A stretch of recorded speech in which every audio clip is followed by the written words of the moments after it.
Hello প্রিয় দর্শক, তোমরা দেখছো বাংলা চ্যানেল। কালকে আমি সমাসের সংজ্ঞা পড়িয়েছিলাম এবং সন্ধিও সমাসের যে মূল পার্থক্যগুলি থাকে সেগুলো বুঝিয়েছিলাম। আজকে মূলত আমরা সমাসের যে ভাগগুলি আছে সেই ভাগগুলিকে নিয়ে আলোচনা করব। আজকে সমাসের যে মূল ভাগ দ্বন্দ্ব সমাস তা নিয়ে আলোচনা করব।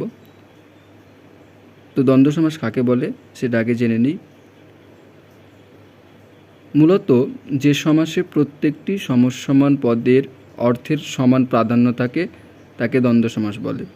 যেমন দেখো, তাল ও তমাল সমান কি হয়েছে? তাল তমাল। দোয়াত ও কলম সমান দোয়াত কলম। এখানে তাল ও তমাল এবং দোয়াত ও কলম প্রতিটি পদেরই অর্থের প্রাধান্য সমস্ত পদে রক্ষিত হয়েছে, তাই তাকে আমরা বলছি দ্বন্দ্ব সমাস।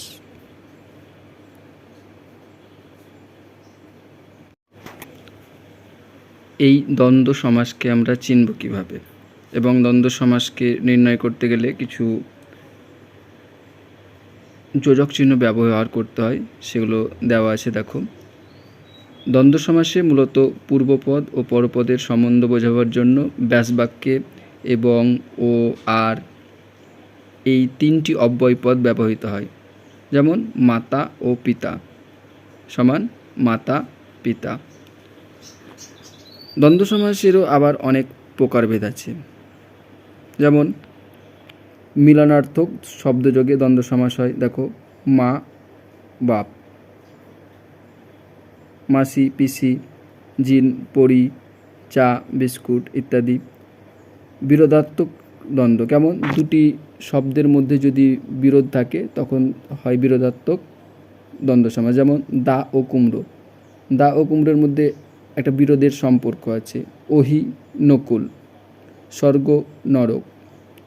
বিপরীত শব্দযোগেও দ্বন্দ্ব সমাস হয়, অর্থাৎ দুটি যখন বিপরীত শব্দ থাকে তখন আমরা দ্বন্দ্ব সমাস বলতে পারি। যেমন আয় ব্যয়, জমা খরচ, ছোট বড়, ছেলে বুড়ো, লাভ লোকসান ইত্যাদি। অঙ্গবাচক শব্দযোগেও দ্বন্দ্ব সমাস গঠিত হয়। যেমন হাত পা, নাক কান, বুক পিঠ, মাথা মুন্ড, নাক মুখ ইত্যাদি। সংখ্যাবাচক শব্দযোগেও দ্বন্দ্ব সমাস গঠিত হয়। 7 5 9 6, 7 17, 19 20 ইত্যাদি। সমর্থক শব্দযোগ, যখন দুটি শব্দের মানে একই হয় তাকে আমরা সমর্থক শব্দ বলি। এই সমর্থক শব্দযোগও দ্বন্দ্ব সমাস গঠিত হতে পারে। যেমন হাট বাজার, ঘর দুয়ার, কল কারখানা, মোল্লা মৌলবি, খাতা পত্র ইত্যাদি।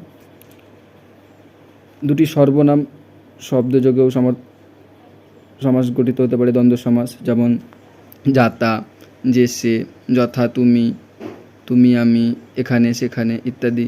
আবার দুটি ক্রিয়াবাচক শব্দযোগেও দ্বন্দ্ব সমাস গঠিত হয়।